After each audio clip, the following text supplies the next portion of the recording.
News धमाका में आपका स्वागत है। आइए मिलते हैं जमशेदपुर के सीसीआर प्रभारी सार्जेंट और हास्य कवि से कुमार संजय जी, और इनके बारे में हम लोग कुछ रोचक जानकारी प्राप्त करते हैं। तो संजय जी बताएं अपने जीवन के बारे में। मैं फिलहाल जमशेदपुर में सीसीआर प्रभारी के रूप में पदस्थापित हूँ। इसके पहले मैं लोहरदगा में था। इससे पूर्व मैं एक क्रिकेटर रहा, फिर बहुत सारे सामाजिक कार्यक्रम करते हुए कवि क्षेत्र में भी आगे आया और आज मैंने बहुत बड़े बड़े कार्यक्रम दिए, जिसके कारण ये पूरा शहर समझने लगा है कि कुमार संजय भी कवि हो सकते हैं। और बड़ा मुश्किल होता है पुलिस और कवि की भूमिका को निर्वहन करना, लेकिन फिर भी मैं प्रयासरत हूँ और लोगों को संतुष्ट करने का प्रयास भी कर रहा हूँ। और इसमें मेरे वरीय पदाधिकारियों का भी बहुत बड़ा योगदान है कि वो मुझे इस दिशा में प्रेरित करते रहते हैं कि बढ़िया करें। तो आप एक सरकारी पद में होने के बाद भी और फिर इधर हास्य कवि सम्मेलन किस तरह मैनेज करते हैं? जहाँ चाहो वहाँ रहो। अगर आपका कोई हॉबी है तो आपको वहाँ पर काम करना होगा। और आज के दिन में मेरा दो ही काम है, एक पुलिस के लिए नौकरी करना और दूसरा कविता लिखना। इसके अलावा मेरा कोई काम ही नहीं। तो आपको आज के जैसे माहौल है, अभी का टाइम है, तो देश में साहित्य का क्या भविष्य है? साहित्य का बहुत ही अच्छा भविष्य है और बिना साहित्य का समाज का कल्पना ही नहीं किया जा सकता, क्योंकि साहित्य आगे आगे चलता है और समाज पीछे पीछे चलता है। इसलिए जब तक ये पृथ्वी रहेगा तब तक साहित्य रहेगा और इस पृथ्वी को या इस समाज को समझ लीजिए तो साहित्य चला रहा है। और जिस दिन हम जन्म लेते हैं ना, वहीं से साहित्य शुरू हो जाता है। जब बच्चा रोता है तो रोना भी एक साहित्य है और साहित्य का भविष्य बहुत ही अच्छा है। अभी वर्तमान समय में लोग बहुत इसको अच्छी निगाहों से देख रहे हैं और हमारे पास बहुत बड़े बड़े कवि और साहित्यकार भी हैं जो इस कला को बहुत दूर तक ले जा रहे हैं। बीच में 1980-90 के दशक में जरा सा गड़बड़ हुआ था, लेकिन फिर से कुमार विश्वास जी ने आकर इसे एक नया रूप दिया है और उसमें हमारे आदरणीय प्रधानमंत्री अटल जी का भी बहुत बड़ा योगदान रहा, जिन्होंने साहित्य को एक नई ऊंचाई दी। और आशा करते हैं कि आने वाले समय में ये कला बहुत ऊपर जाएगा। जैसा कि मैंने पहले भी कहा कि बिना साहित्य का समाज का कल्पना ही नहीं किया जा सकता। तो साहित्य में आप क्या तलाशते हैं और जनता को क्या संदेश देना चाहते हैं? साहित्य एक बहुत बड़ा चीज है। आपको बता दें कि 1950 के ईस्वी के आसपास जब हिंदू कोड बिल का विरोध चल रहा था, तो नेहरू जी से एक पत्रकार महोदय ने सवाल पूछा कि आप देश में सबसे ज्यादा किससे डरते हैं? तो नेहरू जी ने ऑन रिकॉर्ड कहा था कि मैं विपक्ष से नहीं डरता हूँ, मैं सबसे ज्यादा सूर्यकांत त्रिपाठी निराला से डरता हूँ। तो ये साहित्य का योगदान होता है। साहित्य एक मजबूत विपक्ष है जो सत्ता पक्ष को घमंडी, रूढ़िवादी और स्वेच्छाचारी नहीं होने देता है। वो हमेशा सत्ता को बांध कर रखता है कि आप गलत नहीं कर सकते हैं। तो साहित्य बहुत बड़ी चीज है और इस माध्यम से हम, जैसे आज के माहौल में तो साहित्य और भी ज्यादा जरूरत है। जहां विपक्ष कमजोर होता है वहां साहित्य को आगे आकर विपक्ष की भूमिका निभाना पड़ता है और सरकार को कहना पड़ता है कि आप ये काम गलत कर रहे हैं, ये आपकी पॉलिसी ठीक नहीं है।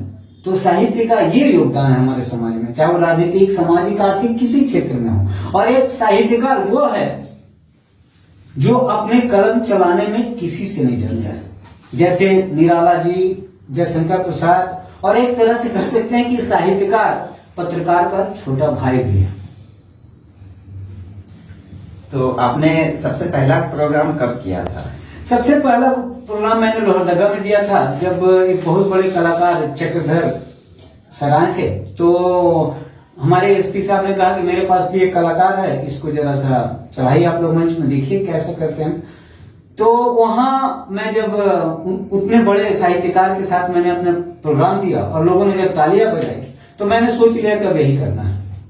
और उस दिन से मेरी ये हॉबी बन गई। मैं लगातार लिख रहा हूँ, जब भी मुझे मौका मिलता है, दिन रात, मुझे नहीं पता है कि कितना अभी बज रहा है, रात के 2 बजे 1 बजे, जब भी मुझे मौका मिला मैं लिखता हूँ। क्योंकि आपको मैंने पहले ही कहा कि अब जिंदगी का मेरा 2 ही लक्ष्य, एक पुलिसिंग और दूसरा साहित्य का, बाकी तीसरा कोई लक्ष्य नहीं। हिंदी और उर्दू में जो विवाद चल रहा है, आपको उसमें क्या राय है? हिंदी और उर्दू दोनों हमारा भाषा है, लेकिन लाजमी है कि हिंदू और हिंदी इस देश में ज्यादा है और ज्यादा लोगों तक उसकी पहुंच है। जैसे साउथ के एक नेता से भी पूछा गया था, तो उन्होंने जो बताया था कि ये जो हिंदी और साउथ का जो विवाद है ये सिर्फ ऊपरी स्तर पे है। जो नीचे की जनता है, जो आम जनता है, वो भी हिंदी को पसंद करती है। सेम चीज उर्दू के साथ है। हिंदू एक बड़ा भाई है और हिंदी भाषा से ही उर्दू का निर्माण हुआ। जब अमीर खुसरो साहब ने मध्यकालीन भारत में उर्दू का निर्माण किया था तो हिंदी से ही उठाया था। जैसा कि जानते हैं कि संस्कृत भी उससे भी पुरानी भाषा है, जिसमें भगवत गीता हो या हमारा रामायण हो या हमारा महाभारत, सभी संस्कृत या हिंदी भाषा में ही लिखा गया पहले, बाद में कोई अन्य भाषाओं में आया। लेकिन मेरा यह स्पष्ट मानना है कि हिंदी हिंदी है, हिंदी अपना अलग भूमिका रखता है और उर्दू की अपनी जगह है। दोनों भाषा हमारी अपनी भाषाएं, जहां उर्दू के शब्दों की जरूरत पड़ती है हम उसका भी इस्तेमाल करते हैं। तो आप अपना प्रेरणा स्रोत किसे मानते हैं? हाँ, ये आपने बहुत अच्छा सवाल किया कि हमारा प्रेरणा स्रोत कविता क्षेत्र में निसंदेह आदरणीय प्रधानमंत्री अटल बिहारी वाजपेयी जी हैं।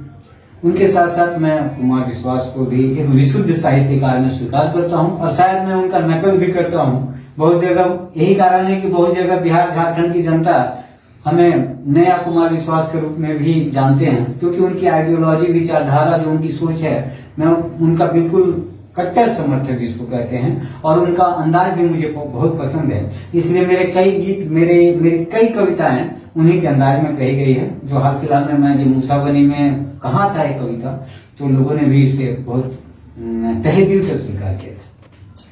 तो आप इतना बिजी शेड्यूल होते हुए भी, जैसे आपकी सरकारी नौकरी भी है, फिर इधर हाथ से कवि सम्मेलन भी कर रहे हैं, तो फिर आपके फैमिली वाले से मतलब कैसे मिलना होता है, फिर कैसे टाइम दे पाते हैं उनको? सवाल उठता है कि जब आपने लक्ष्य तय कर लिया कि मुझे यही करना है, तो फैमिली मैटर नहीं करता है। मेरा ख्याल से हर इंसान का अपना निजी जिंदगी है, क्योंकि दुनिया में हम अकेले आए हैं और अकेले जाना है। तो मेरा लक्ष्य जब कविता के प्रति है, तो आज के दिन में फैमिली बहुत पीछे छूट चुका है।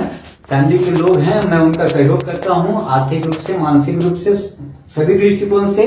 लेकिन आज के दिन अगर मेरा दो लक्ष्य कोई पूछे तो बिल्कुल स्पष्ट है, पहला पुलिसिंग और दूसरा साहित्य। तो संजय जी, आप दर्शकों को क्या संदेश देना चाहते हैं कि उनके भविष्य के लिए और किस तरह के जीवन?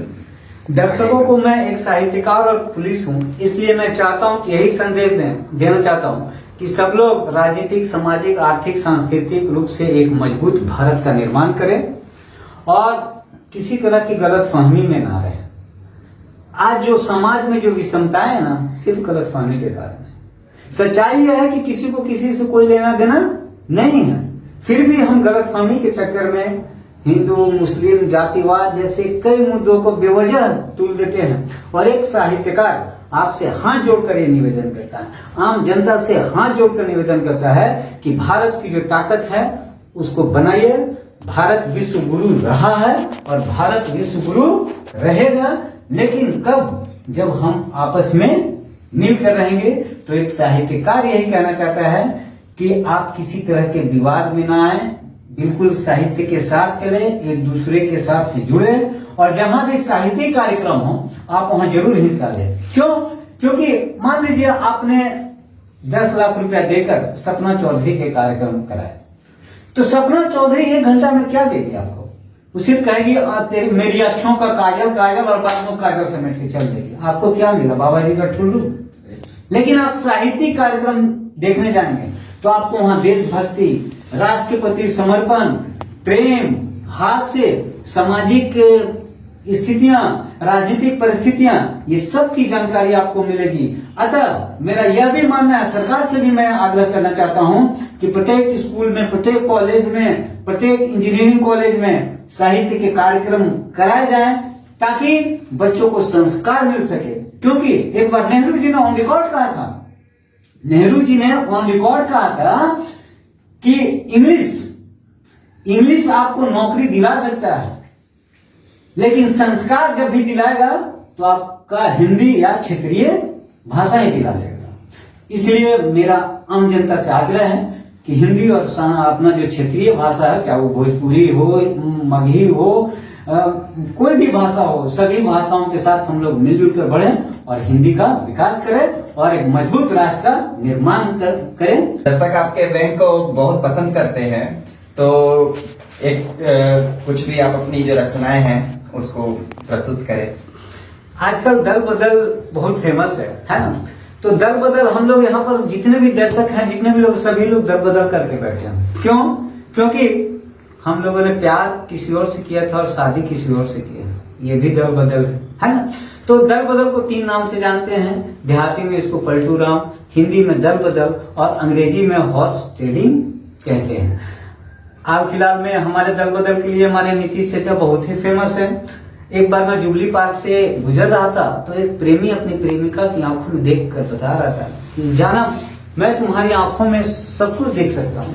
तो मैंने कहा कि बाबू जरा रुक जाओ और अपना प्रेमिका की आंखों में देखकर बताओ तो कि 2024 में नीतीश चाचा किसके साथ रहेंगे। इसी तरह था कि एक बार एक दल बदलू नेताजी का अंतिम संस्कार में जा रहा था, तो आगे वाला जो उनका चमचा में था वो लाश को ढो रहा था।